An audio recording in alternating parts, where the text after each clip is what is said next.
Democracy would seem to be our next object of inquiry, how it arises and what it is like when it does arise. Isn't the way a city changes from oligarchy to democracy something like this? Isn't it the result of their greed in pursuing the ideal they have set themselves, the requirement to become as rich as possible? How do you mean? Well, the reason the rulers in it are rulers, I take it, is because of their great wealth. So, if any of the young turn out to have no self-restraint, the rulers, predictably, are not prepared to restrain them by a law prohibiting them from spending what they own and losing it all. Their aim is to buy up the property of people like this, or lend them money with the property as security, and in this way become even richer and more highly respected. Yes, that is their overriding aim. And isn't it obvious by now in a city that a high regard for wealth is incompatible with the possession of self-discipline on the part of the citizens? They will inevitably lose interest in one or the other. Yes, that's reasonably clear, he said.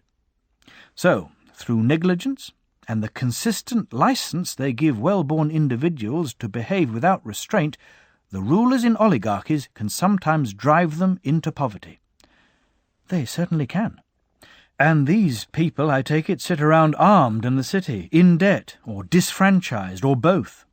They are the drones with stings, eager for revolution. They hate and plot against those who now possess their property, and the others like them. True. And presumably the city turns into a democracy when the poor are victorious, when they kill some of their opponents and send others into exile, give an equal share in the constitution and public office to those who remain, and when public office in the city is allocated for the most part by lot. Yes, he said, that is the way democracy becomes established, whether it happens by force of arms or because their opponents lose their nerve and go into exile. Very well, then. What will this regime, in its turn, be like? How will these people live? Aren't they free men, for a start? Isn't it a city full of freedom, and freedom of speech? Isn't there liberty in it for anyone to do anything he wants? Yes, that's the reputation it has, he said.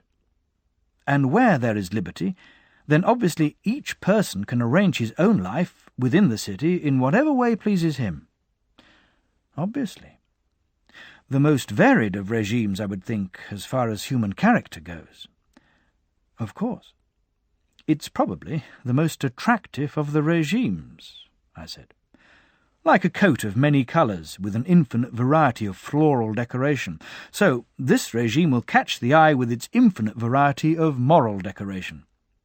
Lots of people are likely to judge this regime to be the most attractive, like women or children looking at prettily painted objects. Indeed they will.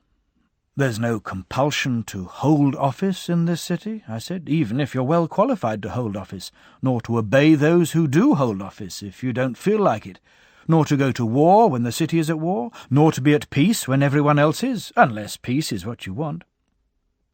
Then again, even if there's a law stopping you holding office or being a member of a jury, there's nothing to stop you holding office and being a member of a jury anyway, if that's how the mood takes you. Isn't this, in the short term, a delightful and heaven-sent way of life? It probably is in the short term. And what about the relaxed attitude of those sentenced by the courts? Isn't it civilized? Or have you never seen people who have been condemned to death or exile in a regime of this sort, who nonetheless remain in person, hanging about at the centre of things and haunting the place, like the spirit of a departed hero, without anyone caring or noticing? I've seen plenty, he said. Then there's the tolerance of this city. No pedantic insistence on detail, but an utter contempt for the things we showed such respect for when we were founding our city. Our claim that only someone with an outstanding nature could ever turn out to be a good man, and only if from earliest childhood he played in the best company and the right surroundings and did all the right kinds of things. How magnificently the city tramples all this underfoot, paying no attention to what kind of life someone led before he entered political life. All anyone has to do to win favour is say he is a friend of the people. Ah, yes, that's true nobility. These and related qualities will be the ones possessed by democracy. You'd expect it to be an enjoyable kind of regime, anarchic, colourful, and granting equality of a sort to equals and unequals alike. "Yes, that's a pretty familiar story," he said.